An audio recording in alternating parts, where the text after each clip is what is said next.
Can I have your attention, please? Ladies and gentlemen, please, can I have your attention?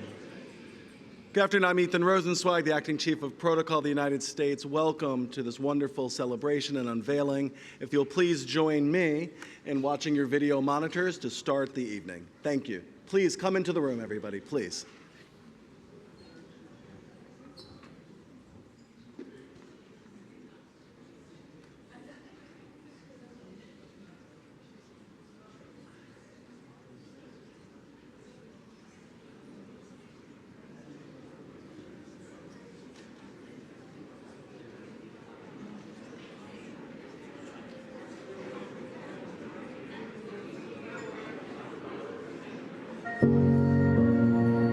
I am optimistic, and I am leaving here filled with a sense, as I hope you are, of what we have been able to do together, and I mean together, Foreign Service, the Civil Service, Foreign National Service officers. My profound gratitude to every single one of you for the difference you make here every single day.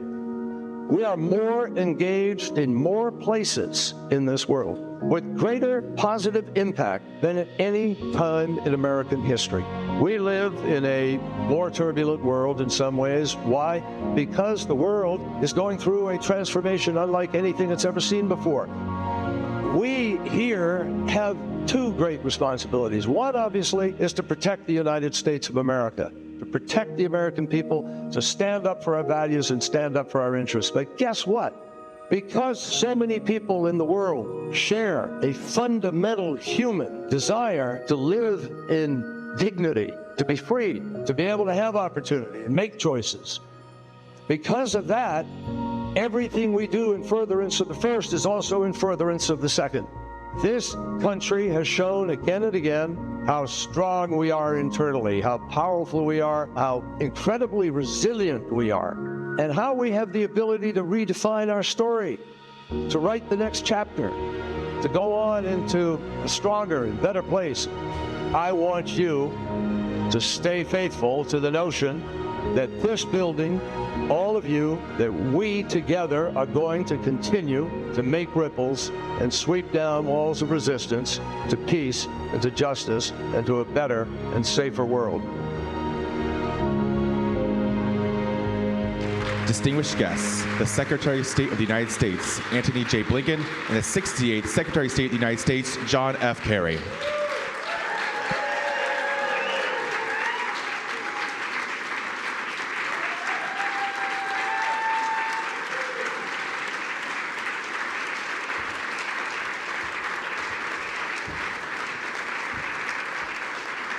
Good afternoon.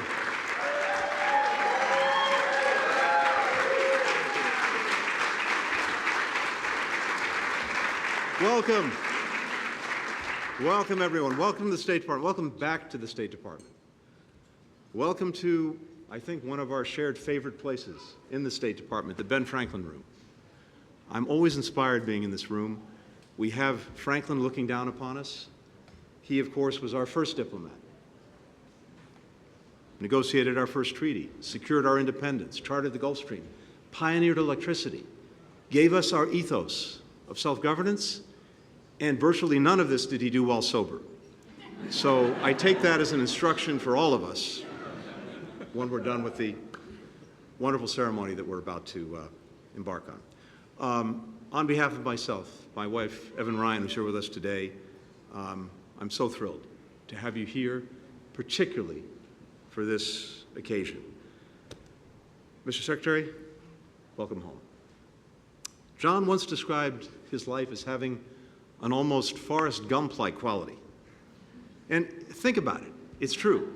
Flip back through some of the pages. Flip back through the decades. One consequential moment after another, there is John Kerry. We see him as a 12-year-old, the son of an American diplomat in Germany, taking his bicycle through the checkpoints to ride around Soviet-controlled East Berlin. Then he's volunteering to fight in Vietnam, where he earns combat medals for bravery. And years later, delivering a searing indictment of the U.S. government's failures in that war before the Senate Foreign Relations Committee. And then, Scroll forward a few more decades, and there he is on the other side of the dais, the Senate Foreign Relations Committee, as its chair. Years later, that same man, now our Secretary of State, walks up to the podium at the UN General Assembly, as you just saw, and, with his granddaughter in his lap, signs the Paris Climate Agreement on behalf of the United States.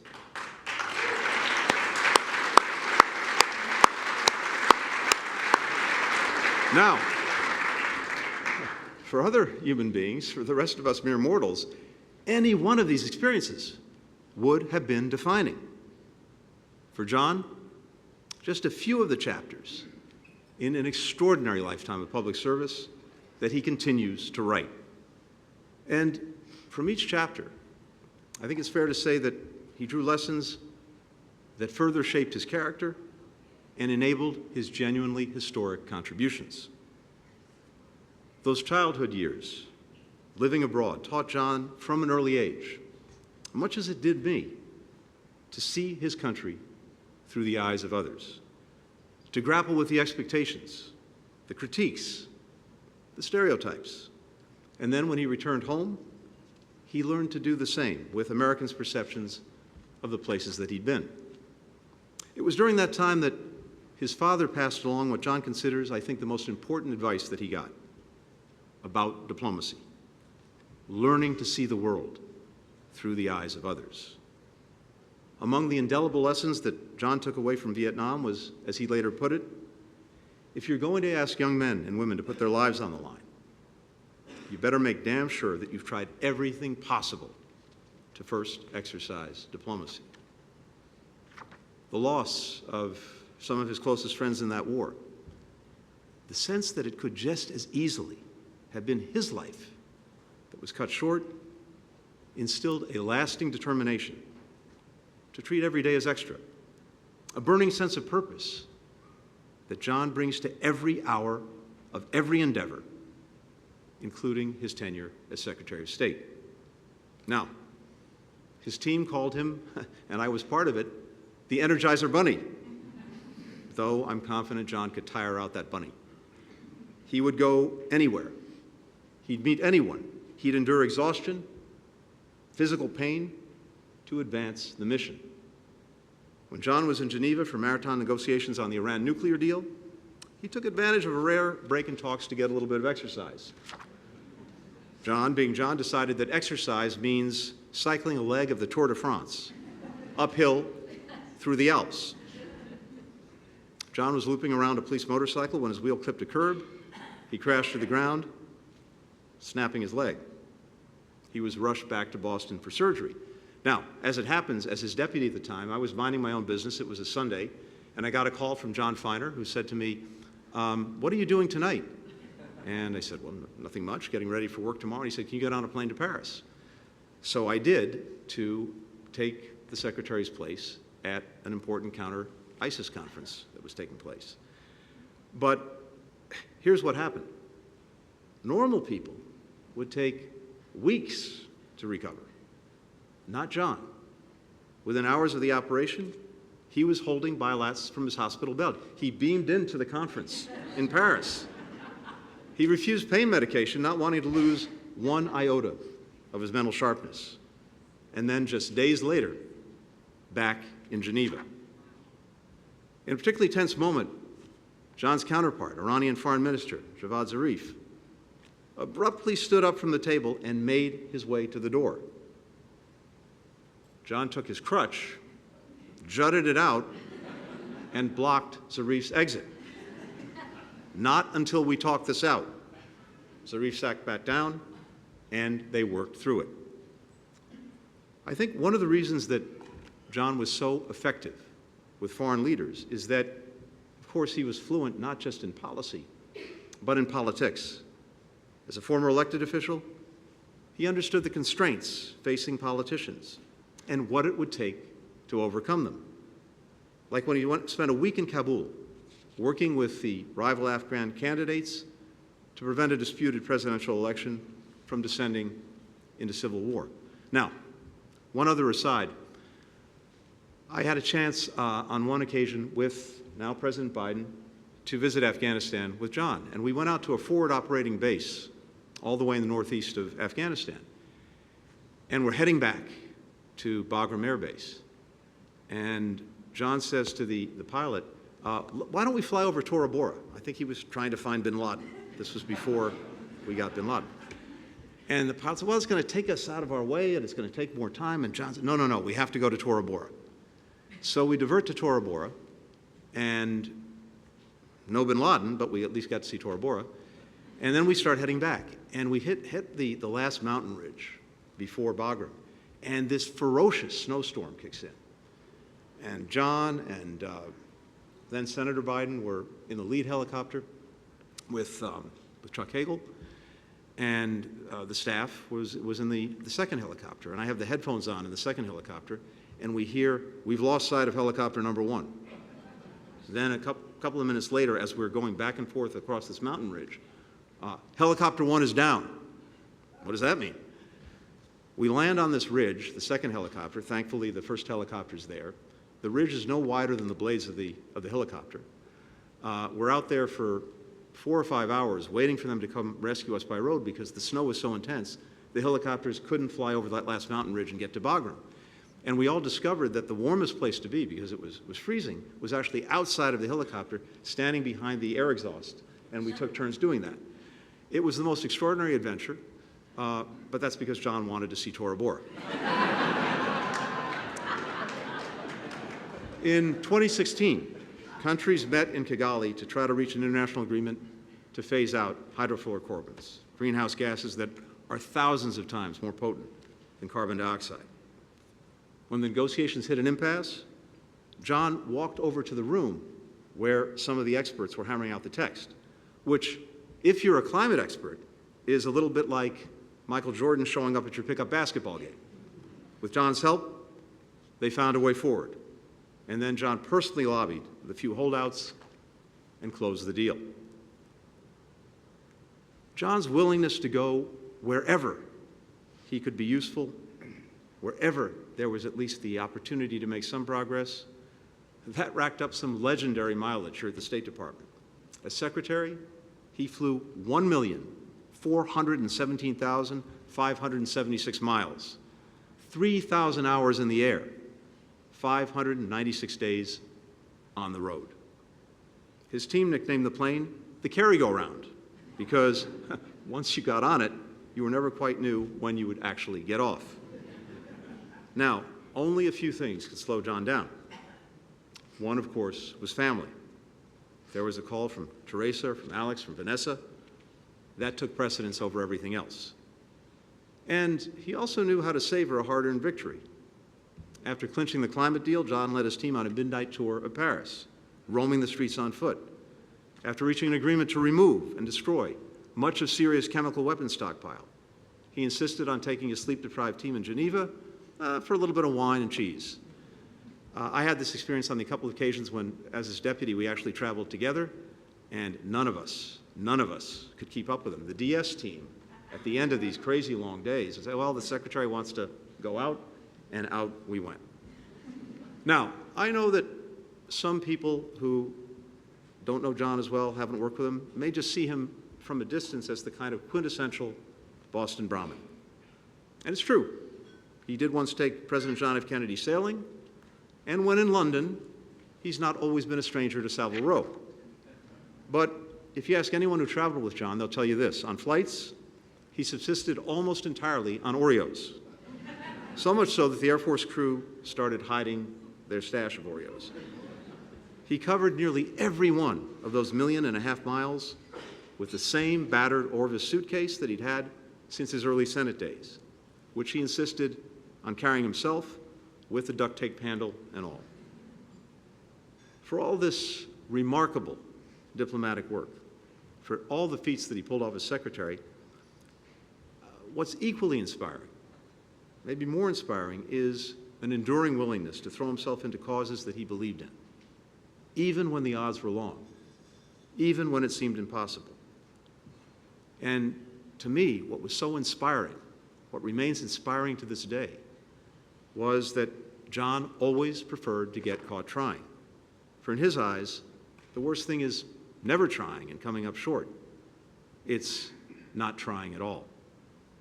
And that philosophy is important because, like all of us, John's also endured his share of setbacks. He lost battles to get Congress to adopt climate legislation, ratify the Disability Rights Treaty. He lost a very close presidential election. He saw a successor administration pull out of Paris, the Iran deal, to name a few. But what's so powerful about John's story is that there's never any wallowing in setbacks. There's no holding of a grudge. There's no abandoning public service. As his friend and colleague Wendy Sherman put it, John doesn't do animus. He took a beat. He reflected on how we might do things differently. And then he dusted himself off and got right back into the fight. And that's also the story of our country, of our nation. As John wrote in his book, America makes itself stronger when, despite long odds, despite searing setbacks, everyday citizens stand up and decide the way things are isn't necessarily the way they have to be. And I think if we look back at America's trajectory, it's easy to assume that our progress is foreordained. And yet, the individuals who've led our nation and led our nation out of its darkest moments never did that knowing in advance that they would succeed. That's the story of Valley Forge. That's the story of Normandy. That's the story of Selma, of Stonewall, of the moonshot, of John's 2004 Boston Red Sox. Teddy Roosevelt famously spoke of the man in the arena, whose face is marred by dust and sweat and blood, who strives valiantly, who errs, who comes short again and again, because there's no effort without error and shortcoming, who spends himself in a worthy cause, who at best knows in the end the triumph of high achievement, and who at worst, if he fails, at least fails while daring greatly. That is John Kerry. That's how he's lived his entire life, in the arena. We live in a town where people often measure success in these 4-year increments. That's the wrong metric, especially when it comes to this ongoing experiment that is our great democracy. So if we take one lesson from John's extraordinary life, from his extraordinary career, it's that this struggle that we're all embarked in, the struggle to form a more perfect union, is the work not just of years or administrations, but of lifetimes and generations. It demands that each of us step into the arena, even, perhaps especially, when we don't know if we'll succeed, to get caught trying. That's the only way we're going to continue to deliver on the promise of our nation, for the American people, for people around the world. And again, my friends, my colleagues, that is the man that I have the honor and pleasure to introduce to you, the 68th Secretary of State of the United States, John Forbes Kerry.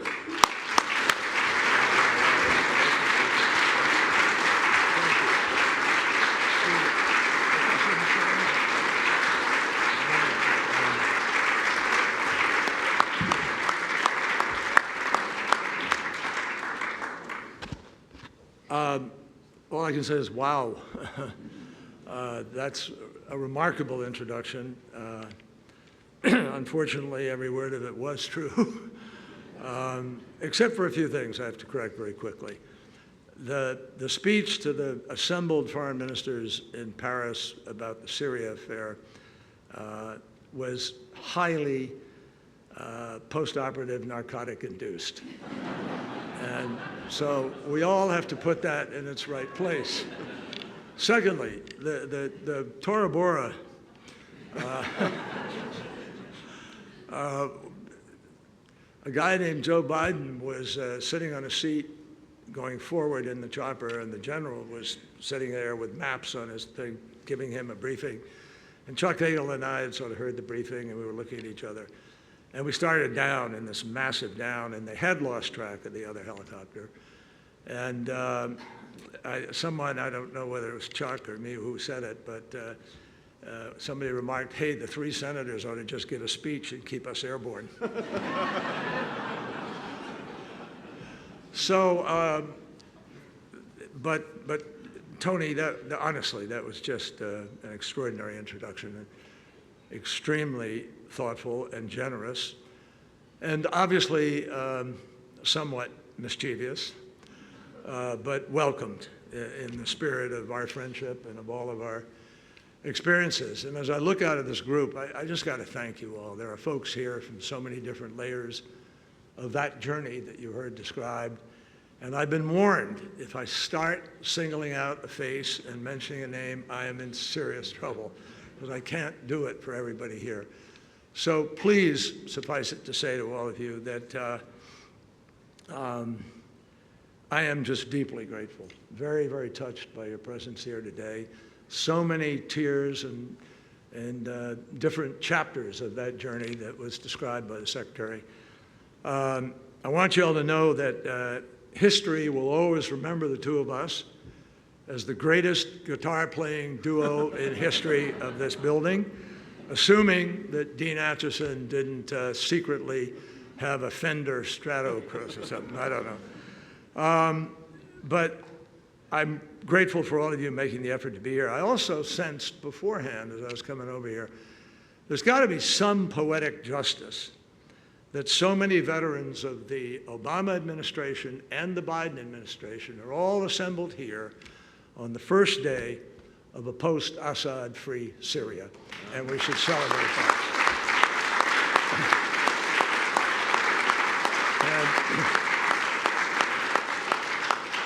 And many miles and many meetings were chewed up, many hours in the Situation Room. And I won't go into them now, but I'll just say that that was hard fought over. And now we have an enormous opportunity, which Tony allowed me to sort of have a discussion with him about a little earlier.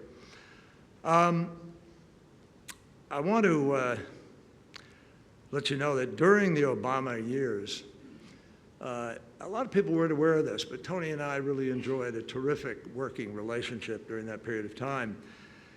And I greatly appreciated the work he was doing as Deputy National Security Advisor. I was really flattered when I heard that he was interested in coming over here as Deputy Secretary. And then I realized his plan actually had a lot more to do with working in the same building as a very talented Assistant Secretary for ECA, Evan Ryan. And we all know where that led, the history. But that's an example of Tony, strategic to the core. Evan, thanks for coming home. Where's Evan? Somewhere here. Thanks for coming home today. You're one name I do mention. I appreciate everything that you have done for the department, for all of us. I have to tell you that in my last job as presidential envoy, I often thought that Tony must have wondered just how long John Kerry was going to keep hanging around the State Department. And now with his portrait, he still can't shake me. But honestly, Tony could not have been more supportive, more welcoming, more solicitous, more empowering, and more, I'm so grateful for the partnership that he gave me in that. When I was privileged to serve as secretary, I always believed that a diplomat's job was to try to calm things down, to try to find the better angels of our God-given gifts, to be able to find a way forward to avoid violence, and to try to find the path to peace, and to make certain that war is genuinely a last resort, above all, and any cause worthwhile for our country. And it's important, needless to say, to get caught trying, as has been quoted a number of times. The world that President Biden and Secretary Blinken were presented has been as complicated as it gets. Moving faster with technology, with transformation, with so many different ingredients and difficulties that you see in almost every government around the world. And I admire Tony Blinken's unbelievably visible determination as he traveled the world in order to be caught trying. In a world that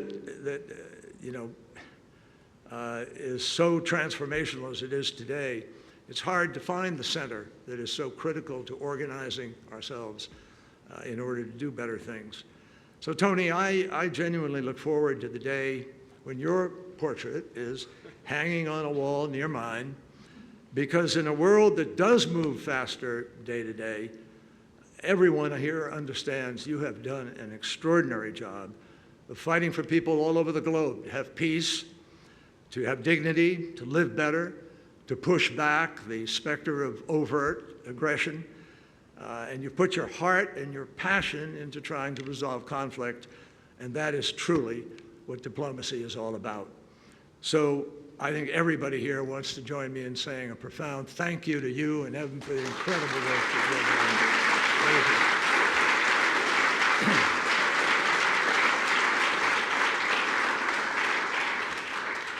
done. From number 68 to number 71, as we come to be known around here, mere numbers, I'm really excited by what he has done, and the spirit of teamwork, of course, is what defines this building and the relationships that we all build when we're in this building, and privileged to be in this building. It's really easy for people to drive by on Constitution Avenue or C Street or wherever it is, and you know, most people have never had a glimpse of all the things that happen here. They've never had a glimpse of the thousands of people who every single day empower the Secretary of State and the President to be able to advance our interests.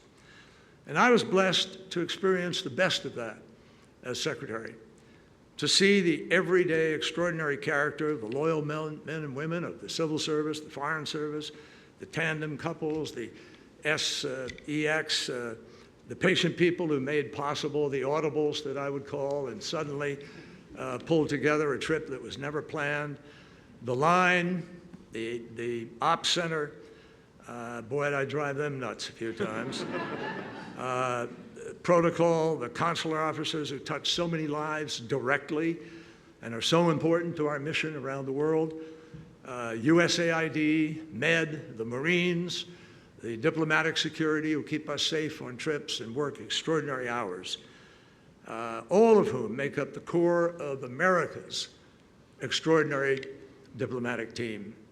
All of this forming the incredible mosaic that is the home of diplomacy, which I wish all people in this city and in all branches of government would be more sensitive and thoughtful about. It's also special to be here in this unbelievable room, surrounded by the treasures that decorate it. Letters penned by Franklin's hand, the architect's table on which our first Secretary of State, Thomas Jefferson, drafted the blueprints of democracy, the antique silver shaped by a near neighbor of John Adams's, Paul Revere. And it reminds you that these founding statesmen, statespeople, did not know if their experiment would succeed, as we know from the famous words of Ben Franklin, who walked out of the Constitution Hall and asked, what do we have, a monarchy or a republic? And he answered succinctly, a republic, if you can keep it. It reminds you that these founding statespeople did not know if their experiment was going to succeed. And we, all of our generations, have the responsibility to try to answer that question. They were unfailingly willing to get caught trying. Think about riding a horse from Braintree, Massachusetts, Quincy, all the way down to Philadelphia in the dead of winter to begin that work. Ultimately, it was their creativity and their courage, their persistence, their confidence about the possibilities of the future that left the world vastly different and far better than they found it. And I know, looking at the faces here, that is what has brought every single one of you to public service. Ultimately, their creativity and their courage, their persistence, did break through. That is what you do, my friends. That is what we do together. And that's the work that continues here today and must continue into the future to keep the promise of our democracy for all of the world in the quiet corners of the globe where people aspire to be what we are, to be free and to shape their own futures. It's no secret that my experience in war shaped my understanding of the human costs of failed diplomacy and the rest, the cost of conflict itself. But you don't have to fight in a war or fight to stop a war in order to know that it is always worth get caught trying to find the road to peace and avoid sending the young of any country into the slaughterhouse of those battlefields. That is the most fundamental mission of this indispensable institution. To prevent wars, to rid us of nuclear threats, to help people help themselves, to protect children, to strike out against injustice, to stand up for our planet and the health of future generations, from the climate crisis to the oceans, to help young girls pursue education in places they can't achieve it, to invite people to embrace the values that have always inspired us. And at our best, that is what the Department of State can do. Some of you may have heard me say that while we know and we are proud, and we are, that America is exceptional, but it's not just because we say we are. We need to do more than that, not less. And we don't need to always beat our own chests and brag on ourselves. Humility is a strength when we work with nations that we have long wanted to be strong and be independent. Three of our founders, Franklin, Jefferson, and John Adams, whose effects are preserved here at the State Department, were charged on July 4th, 1776, by the Continental Congress. They were charged with devising an emblem for our newly minted nation. 6 years later, our nation adopted the Great Seal, and ever since then, it has been in the custody of the Department of State. It literally watches over us today, guarding us from above, right there in the ceiling. That is the seal.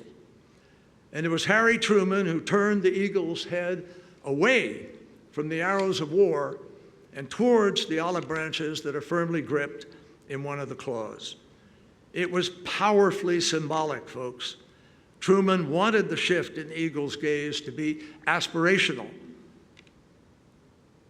He wanted it to be America on the march, but America committed to peace. And so, carry on, my friends, and we are all lucky that you will. Now, we came here to do something manifestly manageable, to unveil a portrait. It's been said that being President of the United States is the toughest job in the world. I wouldn't know. But the person with the single most difficult task in 2024 was a man named Steve Paulson. He had to paint my portrait. And this afternoon, we get to honor Steve for generously taking on this mission, and I am truly very grateful to him for his talent, which you will see, his patience, which you have to take my word for, and even afterwards, for his friendship. By the way, in getting to know him, I concluded he must be a pretty religious guy, because when he finished trying to capture me on the canvas, I kept hearing him say, "May God forgive me." So we wait and see what you see here. And Jasmine, his wife, was just a terrific cohort along this journey. It was a pleasure to go through the process with you, Steve, and I admire your steady and talented hand. Just very quickly, I want to especially thank a group of people who made this day and this celebration possible.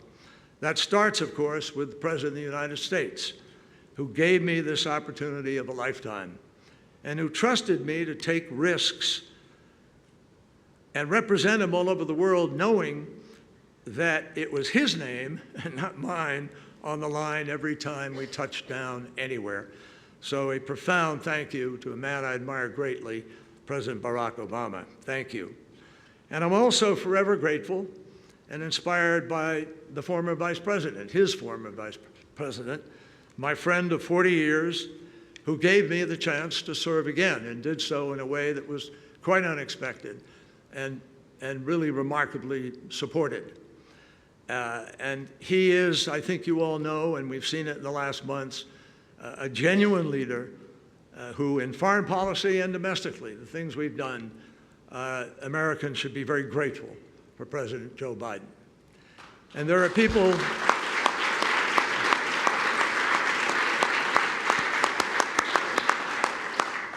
there are people here, in addition to Steve, without whom we wouldn't be able to unveil the portrait. And I want to just quickly mention that anybody who served as secretary knows, or even around the secretary on the line or in ops, knows how critical it is to have a great chief of staff in the functioning of this department, and someone who served Madeleine Albright and Tony with equal distinction and played a big role in bringing all of you here and making this event possible.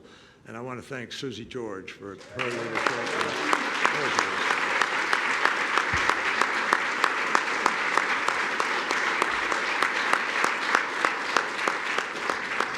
And I have, just very quickly, permit me, not related to this event, except that they helped get me here, but I want to thank an extraordinary Chief of Staff of the department, David Wade, and John Feiner, together of whom did enormous work.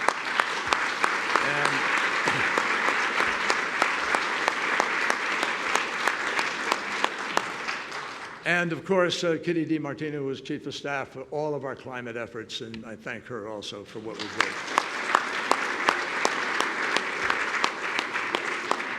Lastly, permit me to introduce the members of the family who are here. My daughter Alexandra is in California with the kids. They were just east for Thanksgiving. And, but here is Vanessa, whom some of you remember, much younger, but Vanessa.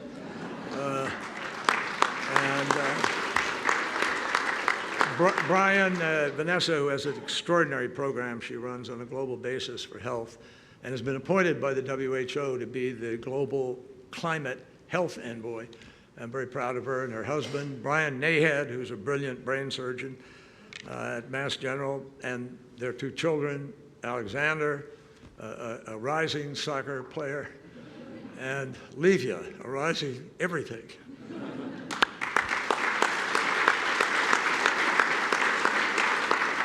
And Teresa sends you her very, very best and hug and love and hope for a great holiday season to everybody. So the unveiling that is about to take place really comes kind of full circle. You heard Tony talk about my dad and actually talked about my adventure in East Germany, for which my passport was yanked and I was grounded. But my dad was toiling anonymously in the salt mines of the State Department. And I was back in Boston rummaging through old stuff just the other day. And I found the first image that the State Department ever preserved of me. And that was my first diplomatic passport, which I mentioned when I first walked into this building, number 2927. Obviously, there weren't a lot of people around then. But if you open it up, there's a picture of an 11-year-old squirt smirking at the camera. And in the description, it says height, 4'3", and hair brown. So as you're about to see in this unveiling, the only thing that has changed is my height. 57 years later, I was honored to enter the Harry Truman Building as Secretary of State of the United States. And now, 11 years later, I've got news for you. With this portrait, I will really never leave. Thank you for sharing.